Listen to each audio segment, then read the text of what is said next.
Did I know you since? Are we ready in the back? Or start with first Senator Reed. I'm going to call this meeting of the Las Vegas Clark County Library District Board of Trustees to order at 5:02 p.m. Ms. Nance, would you please call roll?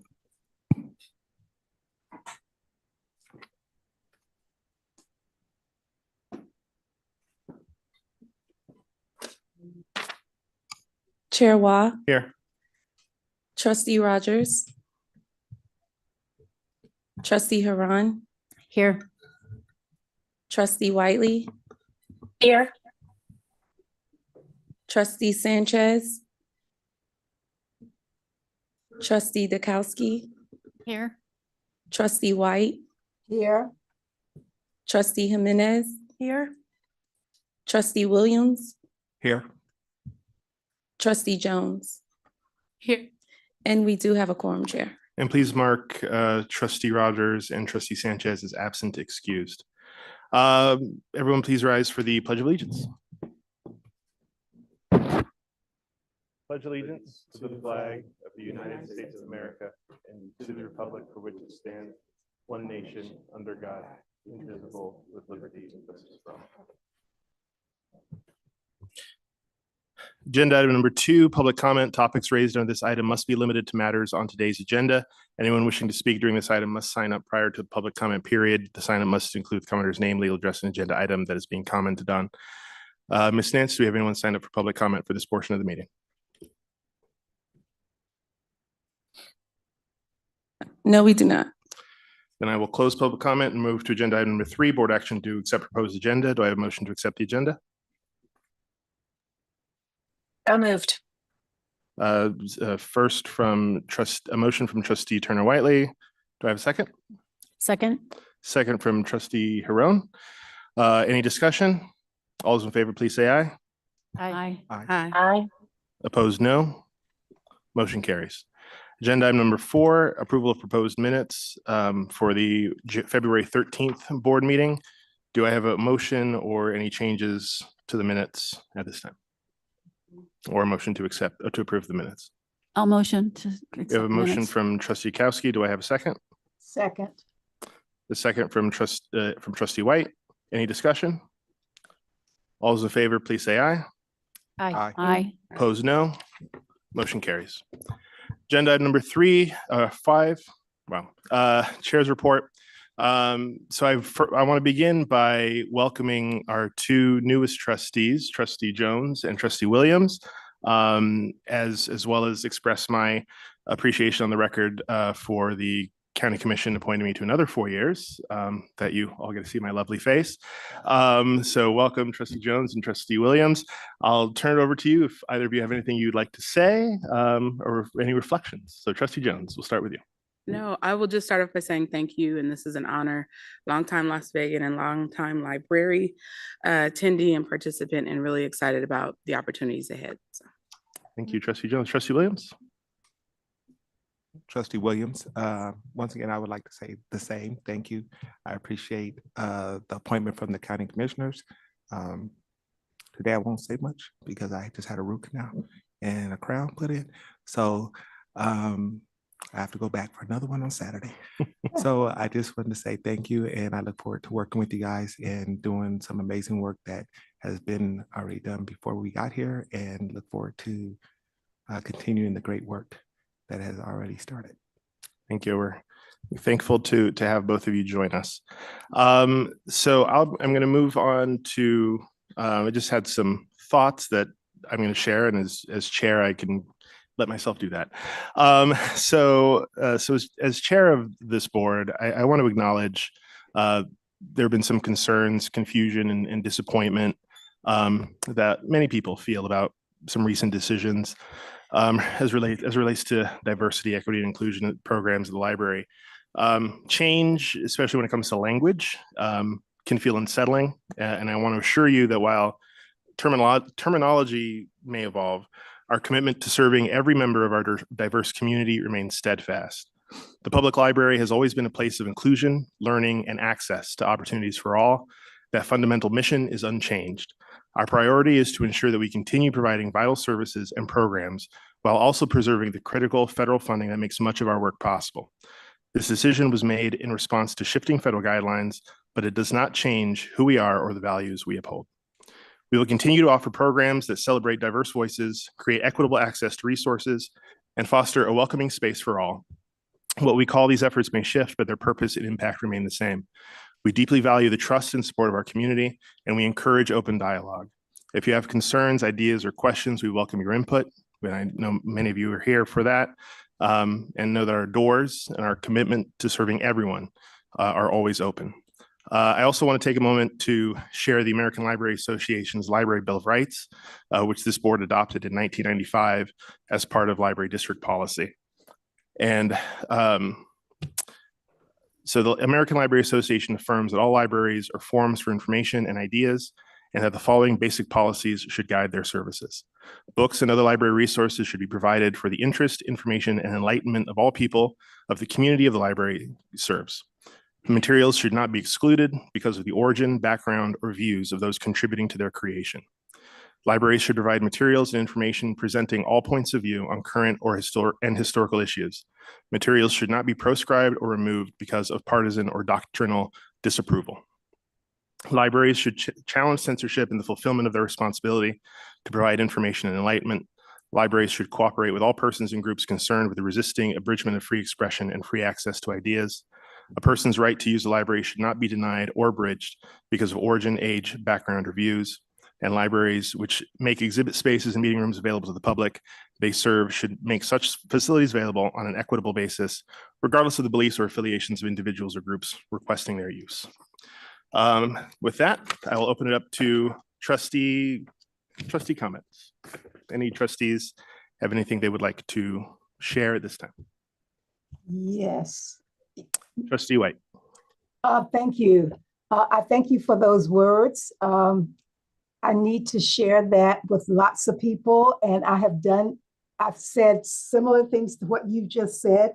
So I'm thrilled that I have been able to communicate well to my friends and people who are concerned about the action that was taken. So thank you for that. And I'd like to welcome Asha Jones and Harry Williams to this board. So wonderful to be working with the two of you. And I do want to, and seeing Trustee White reminded me, congratulate Trustee White on being recognized as a distinguished Nevadan by the Nevada System of Higher Education Board of Regents. So congratulations, Trustee White. And an honorary doctorate, so that as well. Any other trustees at this time? With that, I'll move on to Las Vegas Clark County Library Foundation, President Ortiz.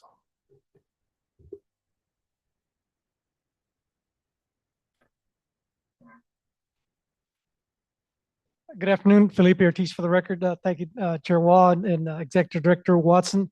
If I can digress real quick, first of all, the library board is in excellent hands. I worked with the new trustee, Harry Williams, for 12 years at the city of Las Vegas. And Miss Asha Jones, I've known her since a very, very long time. I won't say how many years. And also Trustee Jimenez and her husband for about 15 to 18 years. All three individuals understand three things: the public policy doctrine, budgets, and community engagement. And so they hit the ground running with this board. They really do understand it. And I really value their friendship and their attention to detail. And their appointments, they hit it out of the park. They'll be a compliment to the rest of you that are already here doing great things. And with the director's vision, we'll get it all together. Thank you for allowing me to say that, Chairman Wah. As far as the Library Foundation report, not really much to report. We're still working on the global agreement. The attorneys are looking at that.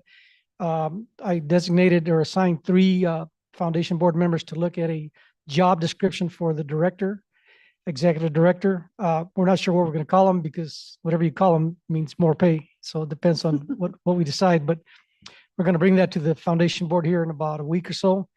And then our goal is to then use that to really have a conversation with the director. And also we're still shooting for July to bring somebody on board as an executive director for the foundation. And that's really all I have to report if there's any questions. Thank you, President Ortiz. Are there any questions for President Ortiz at this time? Thank you very much, and we'll Thank you. see you next month. Moving on to agenda item number 6, library reports, Executive Director's report. Dr. Watson. Thank you, Chair Wah, trustees. So I've submitted my report as always, and I'll take questions on that afterwards. But I'm also going to take a point of privilege to also speak to and address some of the information as well that has been put out. So good evening and welcome to all of you in attendance as well as those listening to our live feed. I want to take a few minutes to share some important context around the recent changes to the library district's internal DEIA initiatives, which were based on advice from legal counsel, and to provide some facts to address and correct the unfortunate misinformation that continues to be spread around this topic. I want to speak directly tonight to our many stakeholders, which includes our dedicated staff and the public that we serve at the library district. In order to have an honest conversation around the sunsetting of our internal DEIA initiatives, it is crucial to remember that the sole reason we're even having this conversation around DEIA is because of steps that were and are being taken by the federal government.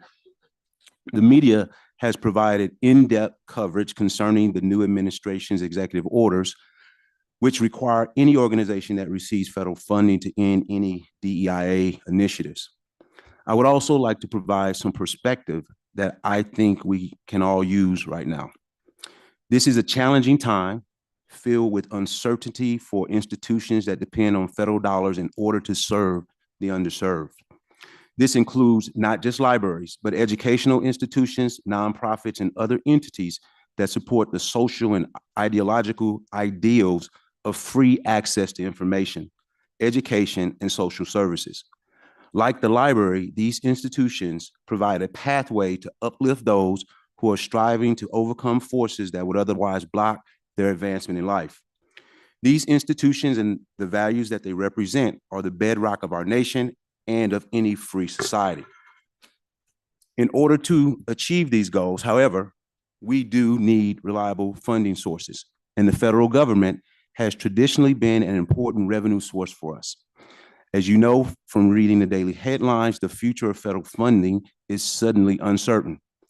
I will address how this specifically impacts the library district in just a few moments. First, I want to share with you what DEIA means to me personally. As a man of color, I understand and share the concerns that many of you feel around preserving the value that DEIA represents. I have fought fiercely and proactively in both my personal life and professional career to defend the work of free access to information and to demand recognition of all the value that people bring to our society. I came up in a heavily segregated community in St. Louis, Missouri, and I have been called the N-word more times than I can count. Even as a young child, not yet fully understanding the racist hatred behind the word. As a parent too, I hope for a more secure and inclusive future for my children than what I encountered. So I hope that you can understand how my life experiences have informed my deep commitment to DEIA and the advocacy work in our country that has elevated the rights and dignity of people from all walks of life. But although I have seen some improvements around racism and discrimination over my lifetime, in some ways, many things, as you know, have not changed. During my 4 years at the library district, I have been proud to implement DEIA hiring practices and procedures, including the establishment of the DEIA committee, which I hope we can repurpose in another form. We have also implemented numerous special programs around DEIA topics.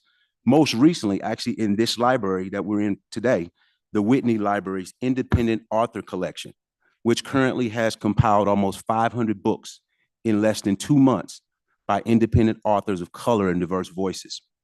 However, in my role as executive director of the library district, my primary duty is to protect and defend free access to the materials and services that our libraries provide. It might surprise a lot of you to learn that 63% of the library district's operating budget is comprised of employee salaries and benefits. In addition, 15% of our operating budget is dedicated to purchasing library materials. This leaves only 22% of our operating budget for other critical needs, such as employee training, tuition reimbursement, conferences and travel expenses, programming costs, branch expenses, as well as urgently needed maintenance and renovations to our library buildings.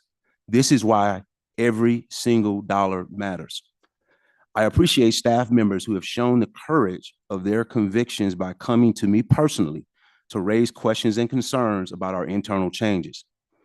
We have had productive conversations about experiences of discrimination and why they are fearful in this new environment that we find ourselves in.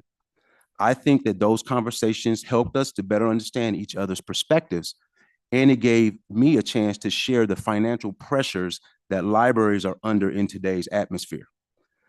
But here is the bottom line from my perspective. We all love our libraries and what they mean to our community. I would simply ask of those who comment anonymously in newspaper reports and on social media threads that they also come to me for honest conversations and to get their hard questions answered. I fully appreciate and understand what it's like to feel passionate about this topic. However, passion must always be tempered by truth. Spreading untruths about the library district serves no one's interest. I have seen comments circulating online and in the newspaper which directly contradict the factual statements about our adjustments that have been previously shared with the media and the public. As I clearly explained in my public statement, no library district public programming, no library materials, no in-branch displays, and no staff jobs will be impacted by the relatively minor preemptive steps that we have taken based on the advice of our legal counsel. I have also shared internally with staff and externally with the media that the library district's commitment to fostering a positive, respectful, and welcoming environment for our valued employees and customers remains unchanged. While we were advised to remove references to the DEIA acronym, we will continue to focus, as we always have, on the work and the values behind this term. I believe that we must be committed to far more than just an acronym.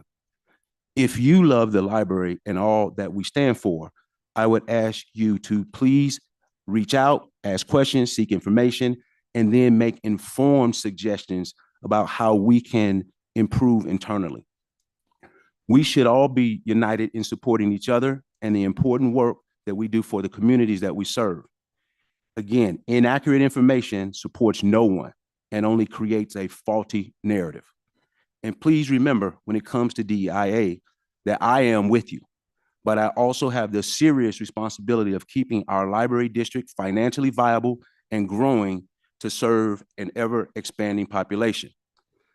Just to be crystal clear about what is at stake, I would like to share some of the critical areas where federal funding impacts our services. I've already talked about our operating budget, which is $96.6 million. 63% goes towards employee salaries and benefits, 15% towards the library materials, and 22% for everything else. Just in 2024 and in 2025, our adult learning program, where we help with English as a second language, our career online high school program, as well as other literacy programming, we received $1.4 million in 2024, $1.5 million in 2025. Our E-rate, the library district's internet access and networking systems and our equipment, we received $1.4 million in 2024, $1.5 million in 2025. Also, over the past few years, several programs that received federal funding, such as our mobile device lending program, was $200,000 from the federal government in 2022. Our additional digital collection in 2023, we received $234,000. Our new market tax credit program, which helps and allows us to build new libraries. In 2017, we received a total of $8 million for 2 libraries, East Las Vegas and Mesquite Library. And in 2024, we received $6.5 million for the West Las Vegas Library. We also have outstanding funding that we haven't received but has been earmarked, such as money from HUD for the West Las Vegas Library, $500,000. We also have a renovation project that we are planning to receive money from the Rainbow Library from HUD for $150,000 and an additional new market tax credit funding of $6 million. Other federal appropriations that is being pursued, $16.4 million for our homework help and tutoring program, as well as an additional $5.5 million for our Rainbow Refresh project. So what we're talking about is serious funding that is not just what we focus on now, but also in the future.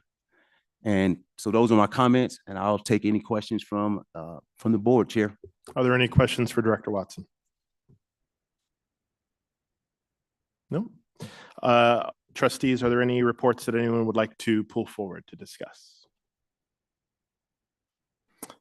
I would like to take a moment to thank the branding and marketing department. Where is Betsy? There's Betsy.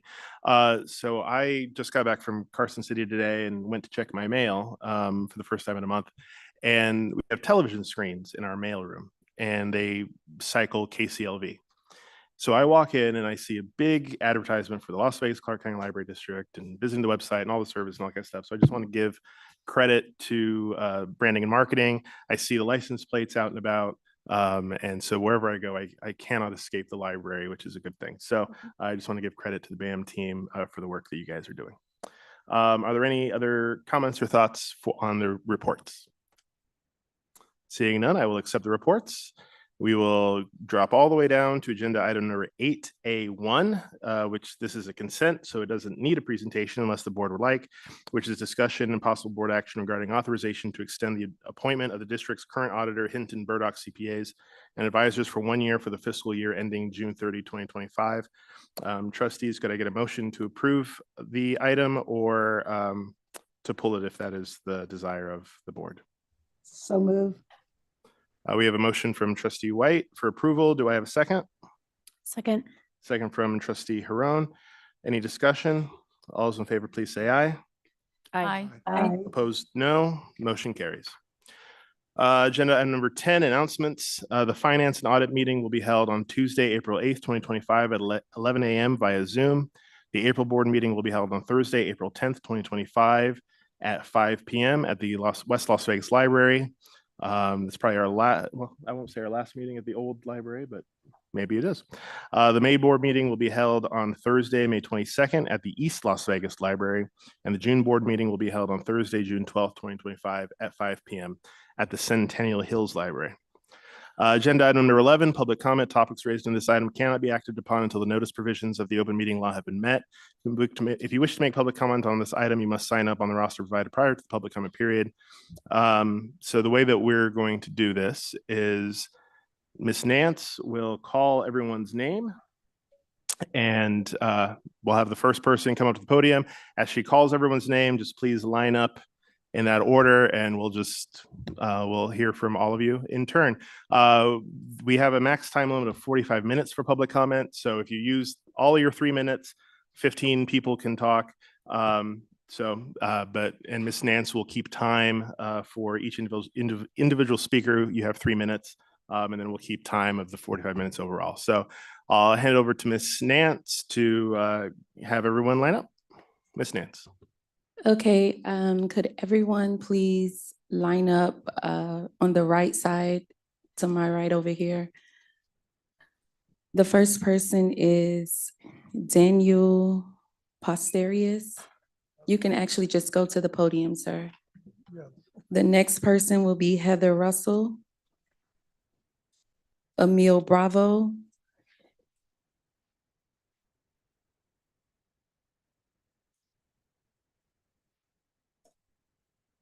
Paige Opp, Anahai Bravo, Anahi, Amy, I don't want to mess up your last name, but Amy, you would be next.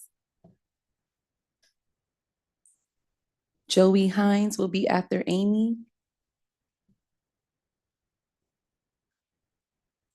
And Mark. Are you Mark? Oh, okay, you're Mark. Okay, so I have some names here that did not sign up with your addresses.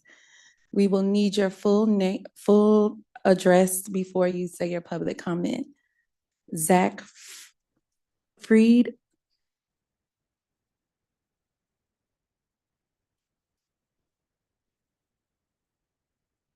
Monica Flores.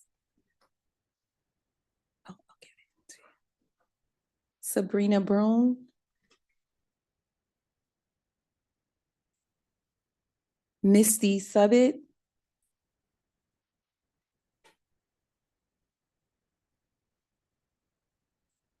And Jessica Robenfield.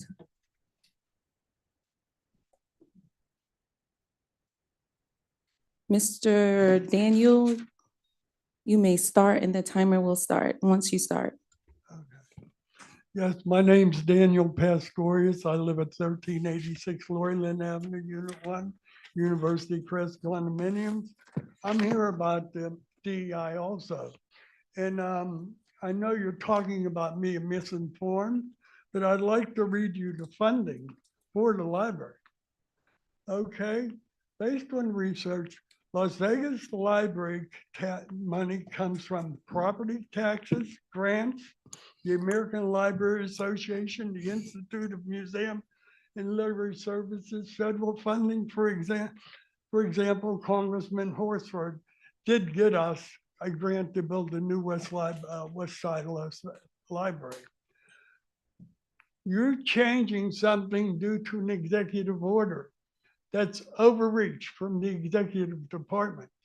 Congress funds our grants. You do not change something. Our state, Nevada, controls all the education, all the libraries, all our community activities. They can give us a grant, but they can't tell us what we have to do. You are cowardly to the executive branch. You do not change anything in our policies. The community has requested the prior policies and the policies stay to change. No matter what the person in the White House puts out as an executive order, you do not listen to it. Congress funds us. Congress creates our budget. Congress approves our grants, and our Congress representatives, it's their job to get us as much money as possible from our tax dollars back to better our community. We're not doing any favor by cowing to the executive branch, period. That's all it is, it's cowing. That's all I have to say. And I do not approve of any changes, and you shouldn't make any changes because the executive branch has no legal right to tell us to, period. That's the end of it. It's illegal. Yeah, I don't know who your insurance is, but yeah, I'm sure to be on this board, you have to have some understanding of the US Constitution and the Nevada Constitution. Our education, our libraries is a state right, and we don't give that up for any idiot in the White House, period. Thank you, sir. Next speaker, please.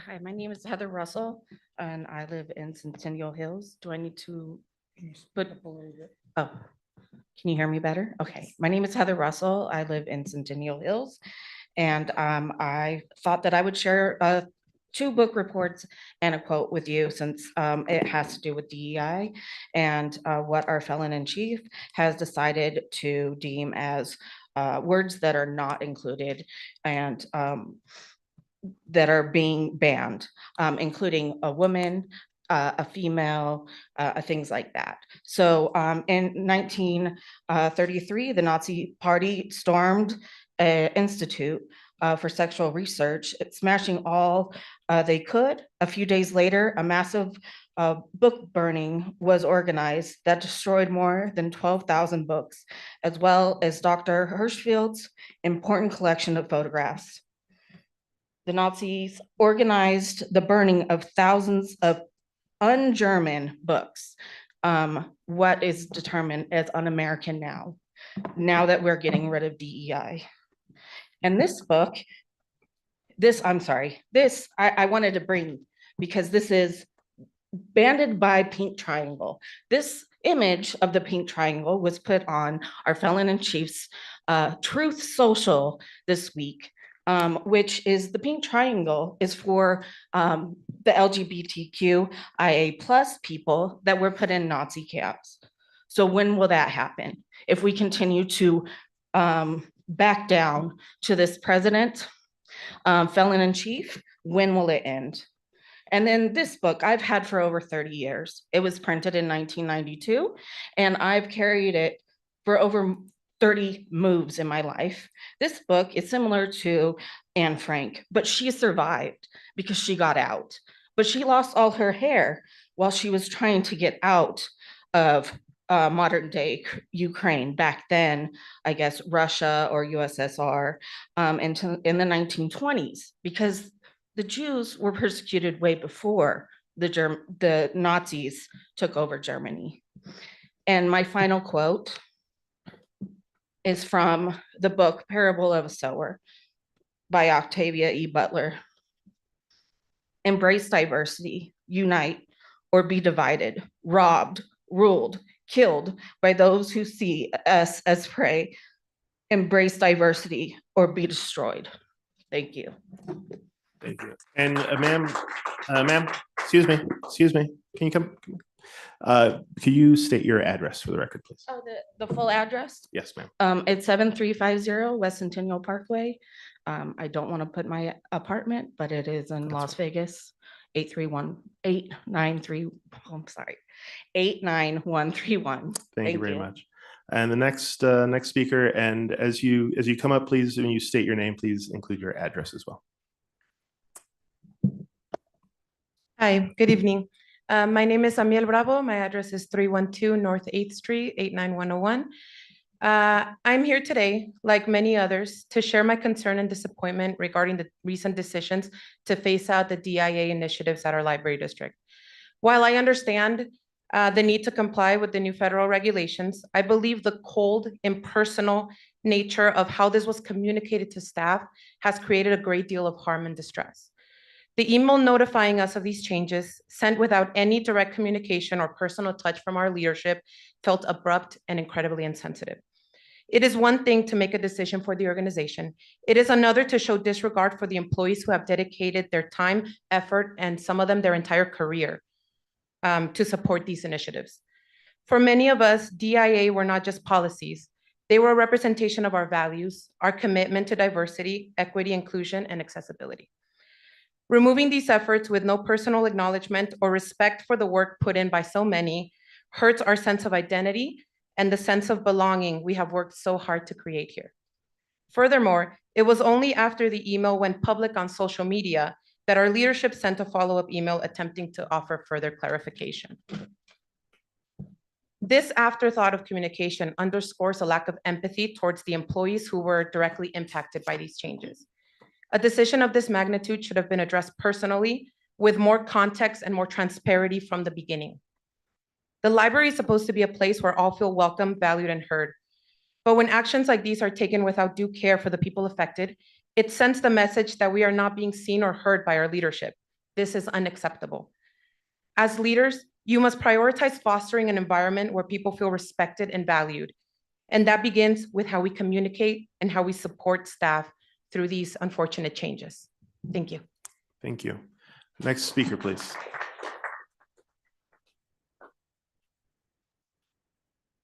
Hello, my name is Paige Opp. Address is 6233 Blossomwood Avenue, 89108. I understand these are unprecedented times where there is a threat of lost funds, but for the library district to discontinue their DEIA preemptively, keyword preemptively, is a threat to what libraries stand for. Libraries are a place for all, and while per the district's email, no jobs or programs will be lost, sending out an email detailing the discontinuation of committees and the senseless removing of pronouns from email signatures, which is something I personally fought for when I was a library district employee, goes against intellectual freedoms that are our rights.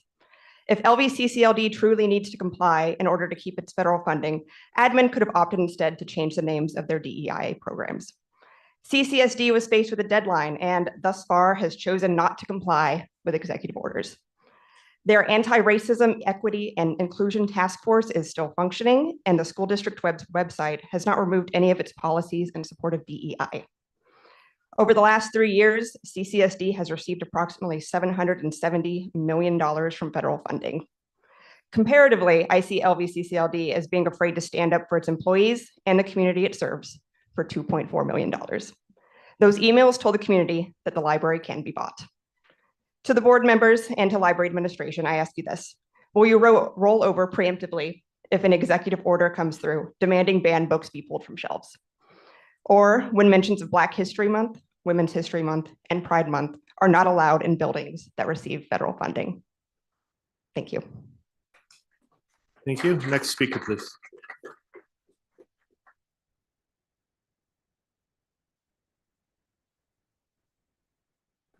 Good afternoon. My name is Ana Bravo. I live on 7112 Pine Lake Road, Las Vegas, Nevada 89145. I stand before you today not only as a library staff member, but also someone from the community. I deeply care about the values that our library represents. Today, I'm voicing my concern about the significant shift that has occurred within our institution and the dissolution of the DEIA initiative. We've heard that the initiative will not affect the programs and our books yet. And that yet hangs over our heads, okay? What will happen when we as staff are questioned about our book displays? What will happen as staff when we do cultural programs or we're asked about diversity-related content? Will we, the frontline workers, be left vulnerable, exposed, and unsupported by our admin? Well, that's what we feel like it's happening. There's a danger in underestimating how these changes affect us as library workers and our ability to engage with our community that we serve. When we as staff are told to remove our pronouns from our emails, it isn't a minor change, it's a signal. It's how it starts. What's next? Will we be expected to abandon our values we've worked so hard to uphold just for simply following orders? The biggest concern here isn't just the loss of the initiatives, it's a lack of support that we as staff members who are directly interacting with the community every single day. We are the ones who answer questions, we provide resources, we uphold the principles of inclusion, accessibility, and diversity. Yet when a major shift like this happens, we are left to face the fallout without any support or transparency. Yeah, we got transparency now, but after what? After everything that happened online and everything. It's clear that our staff is confused and we're frustrated too by how this was communicated. We are the ones who connect with our patrons face to face every day. We cannot allow ourselves to be plunged backwards. We cannot let years of hard work, dedication, and growth unravel simply because a shift in policy. We stand for something greater than just policies and budgets. We stand for every individual who walks into the library looking for knowledge, support, and a place where they belong. Thank you. Thank you. Next speaker, please.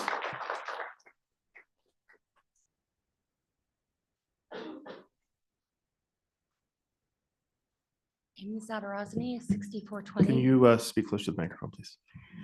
Amy Zadarozny, 6420 Saddle Up, Henderson, Nevada, 89011. I was not actually planning on this today. I sent a letter, but I'm deciding to be brave, even though my voice is going to shake. So I'm going to read my letter.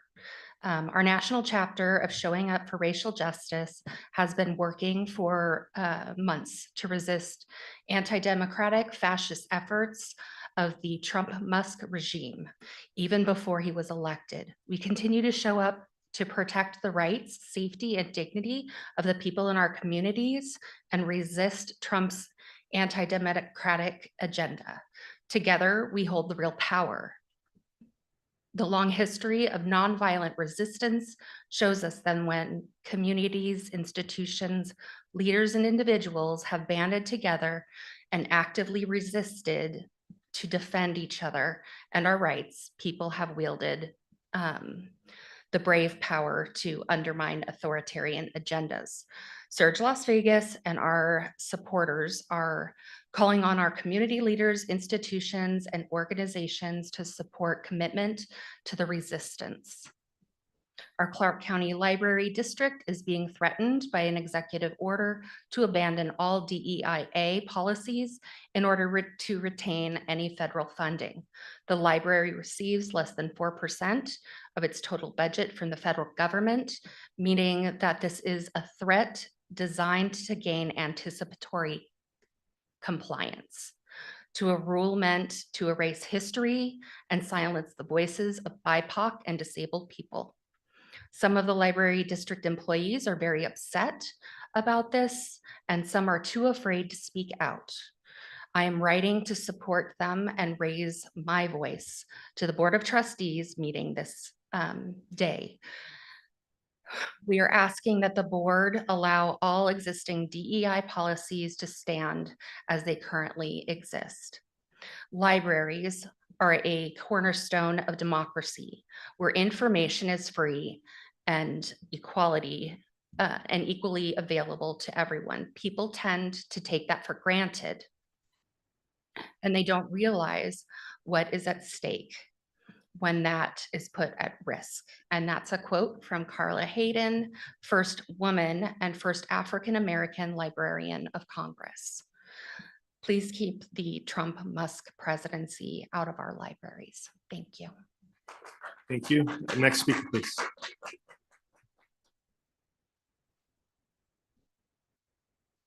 My name is Joseph Hines. I live at 6233 Blossomwood Avenue in Las Vegas, Nevada, 89108. What will the library do when it starts being ordered around by a president who does not read and who has been the key piece in a deliberate disinformation campaign, which has led us into what Oxford Languages calls post-truth politics, making the library one of the last institutions treating information as a science and protecting the very concept of a reliable source? The American Medical Association, the National Institute of Health, the Association for Behavioral and Cognitive Therapies, the American Academy of Pediatrics, Psychology Today, the Physiological Society, the Human Rights Campaign Foundation, the Trevor Project, and the American Library Association all agree that using chosen names and gender-affirming pronouns can significantly improve mental health outcomes for transgender and gender-diverse people, including reducing depression, suicidal ideation, and suicidal behavior. So am I free to put my pronouns in my email signature? And if not, why not? What mental health outcome exactly is it that my employer wants for their transgender and non-binary employees?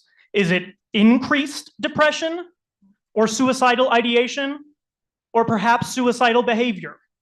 I'm not sure if my employer has realized it, but none of the above are going to have a good effect on employee morale or the quality of their work. In neither Executive Order number 14151, titled Ending Radical and Wasteful Government DEI Programs, nor Executive Order number 14173, titled Ending Illegal Discrimination, do the words pronoun, gender, or even email appear anywhere. What are we complying with? What is actually going on here? It's true that federal employees were ordered on January 31st to remove pronouns from their email signatures, but we're not federal employees and have received no such orders. And even if we had, the morally defensible response would be to disobey these orders because they are unjust. On that note, I'd like to read you some words by Martin Luther King Jr., written to fellow clergymen from Birmingham City Jail in 1963, in a letter which we carry in the library's collection. You express a great deal of anxiety over our willingness to break law. Since we so diligently urge people to obey the Supreme Court's decision of 1954, outlawing the segregation in the public schools, one may well ask, how can you advocate breaking some laws and obeying others? The answer is that there are two types of laws. There are just laws and there are unjust laws. One has not only a legal but a moral responsibility to obey just laws. Conversely, one has a moral responsibility to disobey unjust laws. Thank you. Thank you. Next speaker, please.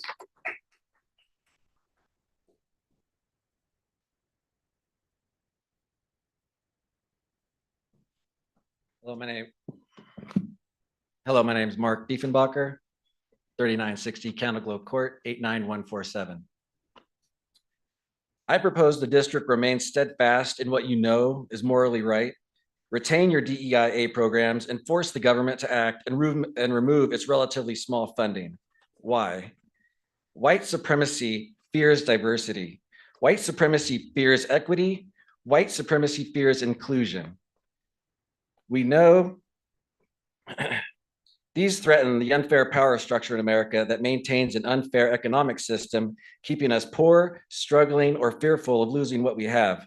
We know that this administration promotes white supremacy and is attacking DEI efforts because it wants white people like myself to blame Black, Indigenous, and other people of color, along with the trans community and immigrants, for the issues, for this country's issues, and to see these communities as a threat.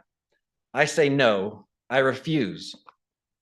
I have more in common with my Black neighbor, my immigrant neighbor, and my trans neighbor than I'll ever have with rich, mostly white guys set on preventing basic fairness and equality in this country.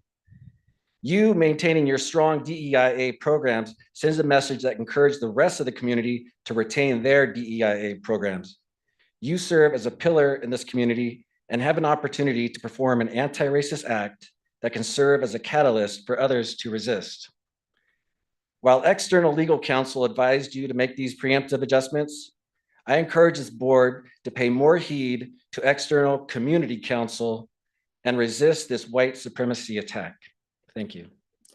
Thank you. Next speaker, please.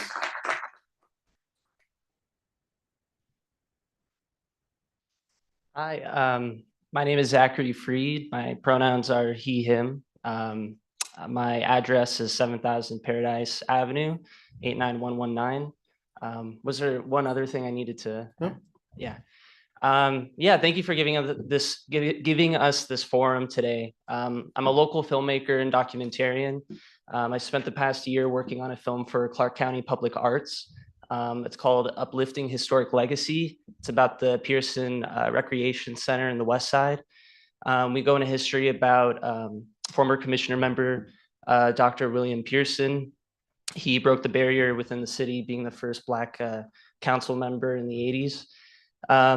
Over the course of that film, I've really had the privilege of accessing UNLV special collections, having conversations with Clay T. White, taking advantage of the library resources here to go back in time and to really look at the history of the West Side and to look at the history of our politics in the 80s and a lot of activist movements.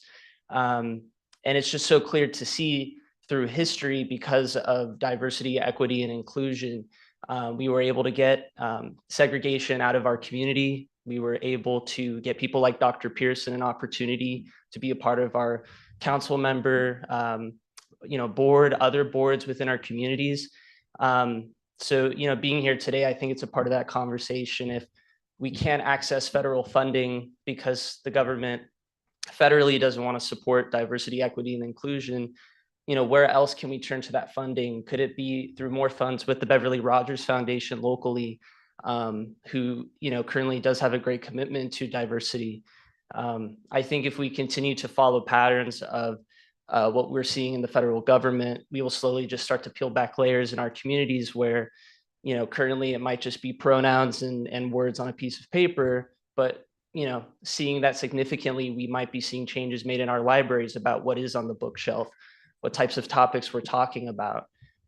It's also very clear to see that within our libraries here in the community, activists and leaders like Sarah Ann Knight-Preddy, a lot of the history on Dr. Pearson, it's been very whitewashed. The materials are very limited. And if I didn't have resources at UNLV where I could listen to the oral histories from some of these community members, I might have never known what their experiences were because it wasn't well documented. And for example, if Sarah Ann Knight-Preddy, her oral histories were removed for any reason because of diversity, equity, and inclusion, I may not have known, how special it is here I am today in 2025, getting to work on a project for the county, getting to tell stories of locals and very prominent people in our community. Ruby Duncan is another one who helped start the first library district for the West Side. Thank you so much. Thank you. Trustee White, it sounds like someone has made extensive use of your work at at UNLV. I'm so proud. Good afternoon, members of the board. My name is Monica Flores, 2108 East Margaret Avenue, 89101. I am a resident and patron of the library district. I am here today because I strongly disagree with the decision to eliminate the Diversity, Equity, and Inclusion program. Libraries are meant to be a place of learning, accessibility, and community, a resource for everyone, regardless of background. DEI programs ensure that our libraries serve all members of the community fairly by making resources available to historically underrepresented groups, fostering inclusive programming, and ensuring that the library staff are equipped to serve a diverse public. Removing this program sends a message that diversity, inclusion are no longer priorities, but our community is diverse, and our library should reflect that and support that reality. DEI initiatives help ensure that every patron, regardless of race, gender, ability, or economic status, feels welcomed and represented in library spaces, collections, and services. I urge this board to reconsider. Eliminating DEI doesn't eliminate the need for it.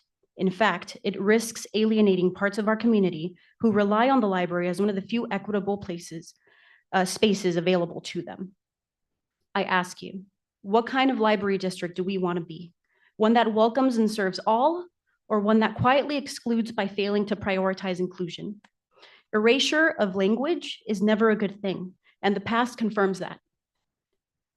With everything happening in the world right now, it is important to stay on the right side of history. Please stand up for what is right. Thank you. Thank you. Next speaker, please.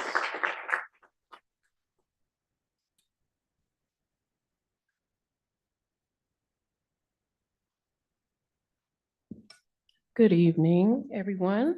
Sabrina Brooks, 4852 San Sebastian Avenue, 89121.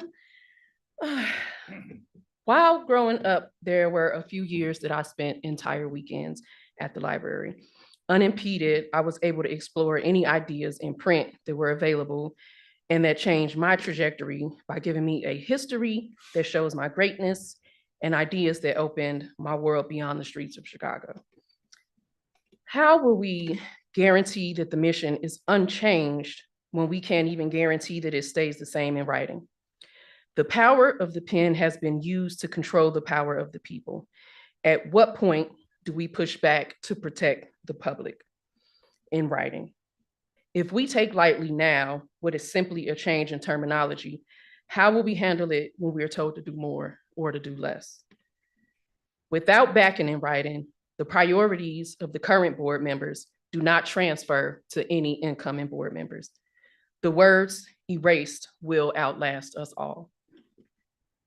Sorry, I'm a bit nervous. In what way is the County of Clark, the cities of the Las Vegas Valley, the state of Nevada so injured as to not find a way to stand up on our own feet? We understand that nothing happens overnight. However, if we don't want to continue to bend to the will of people who seek to make your efforts obsolete, we cannot make it a habit in saying, yes, Amasa. My daughter uses the Whitney Library. She's 10. And hearing the numbers today about how much federal funding we received make me feel like we may be too hooked on the support of a government that we know wants to tear all of this down. That's called power, and I believe a focus needs to be aimed at self-sustaining initiatives urgently and deliberately in a direction towards independence. Bring the power back home so that we don't have to covertly circumvent orders and laws, but that the decisions belong to who they should, and that's you. If this is a move from diversity, equity, and inclusion, it is absolutely a move towards singularity, disparity, and exclusion. Where is the line in the sand? Thank you. Thank you. Next speaker, please.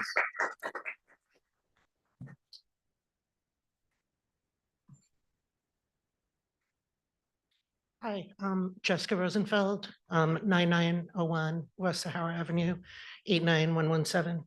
Las Vegas is a city that thrives on diversity. We are a community of people from all backgrounds, cultures, and walks of life. Our differences do not divide us, they strengthen us. That is why it's so troubling to see the Las Vegas County Library District eliminating its DEI program. Despite claiming that diversity and inclusion remain a priority. But let's be clear, when you remove committees that advocate for equality, when you strip pronouns from emails, signatures, when you erase DEIA from job descriptions, and when you dissolve the very structures that ensured progress, you are not making diversity a priority. You are systematically disabling it. A priority is something you invest in, not something you erase from your policies. This decision does not just remove a program, it silences the voices that fought for fairness. It eliminates the mechanisms that ensure equality wasn't just a buzzword, but an actual commitment. How can we trust that diversity is still valued when the infrastructure to protect it is being torn down? The DEI committee existed to ensure that every policy, every hiring decision, and every initiative reflected the reality of a community, that it served everyone. Its removal means that there is no longer a dedicated team fighting for inclusion, no longer a formal structure to hold leadership accountable. When you remove DEI from job descriptions, you send a message that inclusivity is no longer an expectation. When you erase pronouns, you send a message that identity does not matter. When you take diversity updates or board reports, you send a message that equality is no longer worth tracking. And let's not forget who this affects the most. It affects the students in our community.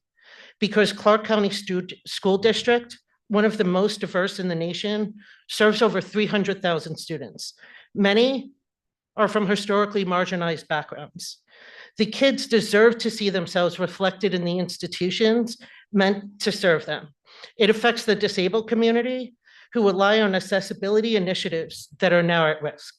It affects the LGBTQ+ community who are already fighting just to be seen.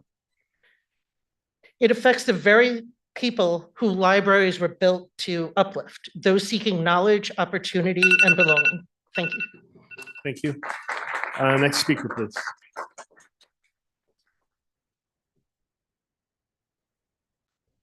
Good afternoon. My name is Ben Leffel, 1651 American Pacific Drive, Henderson, 89074. I'm an assistant professor of public policy at UNLV. Right now, libraries and universities alike are either complying in advance with Trump's anti-DEI executive order, or they're fighting back. And Las Vegas libraries don't technically need to implement any preemptive adjustment, even minimal, and here's why. Federal judges granted a nationwide injunction against the executive order that essentially means that the order is over. The court finds that the order violates free speech and brings harm to Americans, and that should those victims should those harmed challenge it in court, they would win. That means we now have the choice whether or not to comply, or if we want to fight. And that's why the Trump administration knows it will lose. That's why it's also currently resorting to intimidation. Trump's top lawyer recently resorted to intimidation when it threatened Georgetown law. They said the US Attorney's Office would not hire any Georgetown law graduates if Georgetown failed to get rid of its DEI program. But the dean responded in an instructive way. The Georgetown Law School dean responded that given the First Amendment's protection of a university's freedom to determine its own curriculum and how to deliver it, the constitutional violation behind this threat, Trump's threat, is, as is the attack on the university's mission, is clear. And so I think the same can be said for libraries. We should take precisely the same position. We do not have to preemptively act on it, even making even making risk-averse small adjustments internally. And this reminds me of the in the 80s, the Ronald Reagan Secretary of State harassed American governors for divesting from apartheid South Africa, saying that fighting apartheid would hurt American businesses first. But in exactly the same way, the Trump administration claims that DEI somehow hurts meritocracy, arguing that fighting injustice is somehow bad for business. But governors resisted Reagan then. In fact, Michael Dukakis responded famously that the State Department should follow Massachusetts' example, and that they have a moral duty to fight repression. And so governors resisted Reagan then. Deans are resisting Trump now, and I think libraries should resist Trump today. Thank you. Thank you. Seeing no other public comment, we'll close public comment and move on to agenda item number 12, adjournment. Do I have a motion to adjourn? I move. We have a motion from Trustee Jimenez. Do I have a second? Second. A second from Trustee Arone. Any discussion? All those in favor, please say aye. Aye. Aye. Opposed, no. We are adjourned at 6:02. Thank you.